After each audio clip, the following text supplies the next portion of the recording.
a referee selected by FIFA for the World Cup, a man with a valid visa, a diplomatic passport, and all the necessary documents. And yet, he was not allowed to attend the World Cup. This is the story of Omar Artan, Africa's best referee in 2025, and the first Somali referee in history to be selected to officiate at a World Cup. Just days before the tournament began, Omar was held for 11 hours at Miami Airport before being denied entry and forced to return home. But what made the case explode around the world was not only that decision. It was what happened afterward. While FIFA urged everyone to chill and relax, UEFA gave Omar the chance to officiate the UEFA Super Cup, making him the first African referee in history to take charge of a major UEFA final. So what really happened? And why did the story of one referee become the biggest debate of the 2026 World Cup? If you care about the stories behind the game, leave a comment and stay with us until the end of the video. Before becoming the center of international media attention, Omar Artan was simply a referee living the biggest dream of his professional career. Born in Somalia, a country rarely mentioned on the global football map, Omar spent years working his way up through the refereeing ranks. In 2018, he officially joined FIFA's list of international referees and gradually established his reputation at major African tournaments. His impressive performances earned him recognition from the Confederation of African Football as Africa's best referee of 2025. It was more than a personal achievement. It was recognition of one of the continent's leading officials. Then came the greatest reward. FIFA selected Omar Artan as one of the 52 referees appointed for the 2026 World Cup. He became the first Somali referee in history to be chosen for the biggest stage in world football. For Omar, it was the result of years of dedication and sacrifice. For Somalia, it was a source of national pride. Everything seemed ready for a historic moment. But Omar had no idea that the greatest challenge of his career would not appear on a football field. It was waiting for him at Miami Airport. On June 6, 2026, Omar Artan arrived at Miami International Airport, carrying the excitement of a man about to fulfill the biggest dream of his life. He was not traveling to the United States as a tourist. He was arriving as a World Cup referee. In his hands were a diplomatic passport, a valid visa, and all the official documentation provided by FIFA. Everything had been prepared and approved. But shortly after landing, Omar was selected for additional screening by border officials. At first, he assumed it was a routine procedure, but a few minutes quickly turned into several hours. According to Omar's account, the questioning lasted for 11 straight hours. What made the situation even more remarkable was that most of the questions were not about his role as a referee or the World Cup itself. Instead, they focused on Somalia and security concerns connected to the Al-Shabaab organization. 11 hours. Long enough for a flight across an ocean to take off and land. Long enough for a football match to be played and finished. Yet still not enough for Omar to be granted entry. Eventually, a decision was made. He was denied entry into the United States and placed on the next flight back to Istanbul. The reason given was security concerns that arose during the screening process. In a single day, the World Cup dream Omar had spent years pursuing disappeared. Not because of a refereeing mistake, not because of a decision made by FIFA, but because of a decision made at an immigration checkpoint. Yet what turned this story into a global football controversy was not the fact that Omar was denied entry. It was what happened next. When journalists began demanding answers from FIFA, when fans started asking for an explanation, and when the FIFA president responded with just 3 words. After Omar Artan was denied entry and forced to leave the United States, the story quickly became a major topic across international media. Many people were asking the same question. How could a referee selected by FIFA for the World Cup be unable to attend the very tournament he was chosen to officiate? Omar was not a fan or a tourist. He was one of the official referees appointed for the 2026 World Cup, selected by FIFA after years of dedication and proven excellence. As public pressure grew, FIFA responded by stating that it had no authority to interfere with the immigration decisions of a host nation. The organization explained that entry approvals and border decisions fall under the jurisdiction of national authorities, and FIFA must respect that process. But that explanation did little to calm the controversy. Because what many fans wanted to know was not whether FIFA had the power to intervene. It was what FIFA had done to support and protect someone they had personally selected. Then came a press conference following the opening days of the World Cup. When asked directly about Omar Artan's case, FIFA President Gianni Infantino gave a brief response: "Chill and relax." Just 3 words. But those 3 words quickly spread across the football world. For many observers, this was not simply an awkward comment.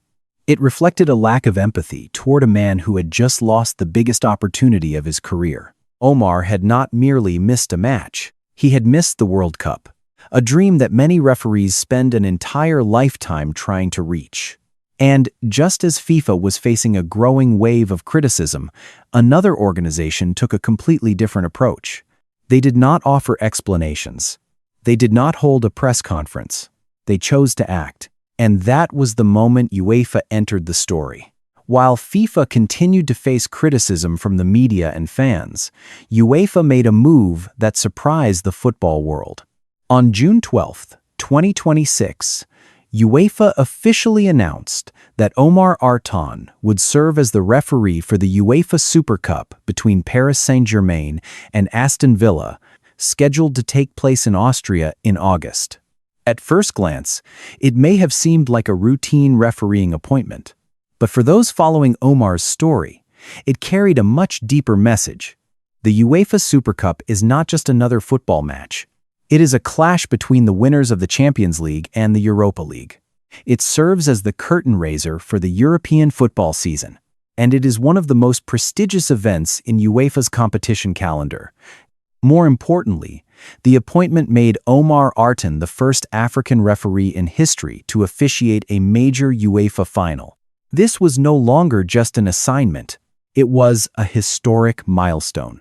In UEFA's official announcement, President Alexander Cheferin praised Omar extensively. He described him as a young yet highly experienced referee who had already proven his abilities at the highest levels of African football. He also emphasized that football exists to connect people and that UEFA wanted to show respect for Omar's contributions and professional achievements. What made the decision even more notable was what UEFA chose not to do. They did not criticize FIFA. They did not attack the World Cup host nation. They did not argue about the immigration decision. They simply chose a different path: action. Instead of debating whether Omar deserved an opportunity, UEFA handed him one of the biggest stages they could offer. Instead of talking about fairness, they turned fairness into reality. Within just a few days, Omar Artan went from being denied entry at an airport checkpoint to being entrusted with a role that would make European football history. And in that moment, the story stopped being only about a referee from Somalia. It became a story about the 2 most powerful organizations in world football. One chose to explain. The other chose to act. By this point, the story was no longer simply about a referee being denied entry into a country.